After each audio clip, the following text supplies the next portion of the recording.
ఎవరిని మోసం చేయాలనుకునే మనిషి కాదు. ఒక మాట అక్కడ రకం కాదు. ఏం చేసిండో ఇంకా పెద్ద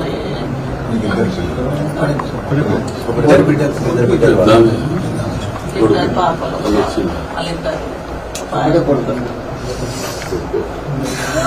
మాకు అన్యాయం చేసింది. బయట మా పాపం చూస్తే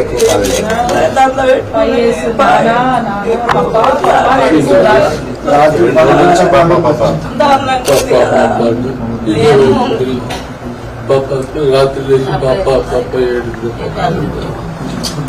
ఏదో చేస్తాం అందులో కలుగుతా అనుకున్నాడు కానీ మంచి వ్యక్తి అందం ఎవరిని అడిగిన కానీ లాభం గారు ఒక మాట తిట్టడానికి ఎవరు అర్థమవుతారు. వచ్చి ఆ కుటుంబ సభ్యుల్ని కలిసినప్పుడు వాళ్ళ మాటలు వింటుంటే నిజంగా కళ్ళల్లో నీళ్లు తిరుగుతా ఉన్నాయి.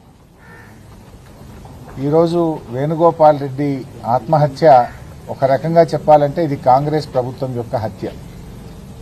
వాళ్ళ వైఫ్ చెప్తా ఉంది పాపం, ఎక్కడ ఏ బ్యాంకుకు వెళ్లి అప్పు పెట్టినా నువ్వు బిల్డరు నీకు అప్పు ఇవ్వమన్నారట. ఒకప్పుడు బిల్డర్ అంటే లైన్లు కట్టి క్యూలు కట్టి అప్పులు ఇచ్చిన బ్యాంకులు 14 నెలల కాంగ్రెస్ ప్రభుత్వ పరిపాలన పుణ్యమాని బిల్డర్ అంటే అప్పు పుట్టని పరిస్థితి వచ్చింది. భార్య పేరు మీద లోన్ ట్రై చేశారట పాపం. కో అప్లికెంట్ గా భర్త పేరుంటే నీ భర్త బిల్డరు నీకు లోన్ ఇయ్యము అన్నారట.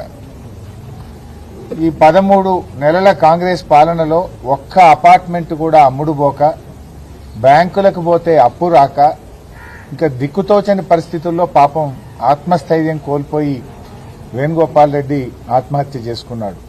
చనిపోవడానికి కొద్ది గంటల ముందు ఆయనకున్న ఎల్ఐసిలో కట్టిన డబ్బు 18 లక్షలు తెచ్చి ఎవరెవరికి అప్పులు కట్టాలనో ఆ ఎల్ఐసి రద్దు చేసుకుని లైఫ్ ఇన్సూరెన్స్ ను ఆ 18 లక్షలు తెచ్చి కూడా అప్పుల వాళ్ళకి కడుతూ చనిపోయాడు.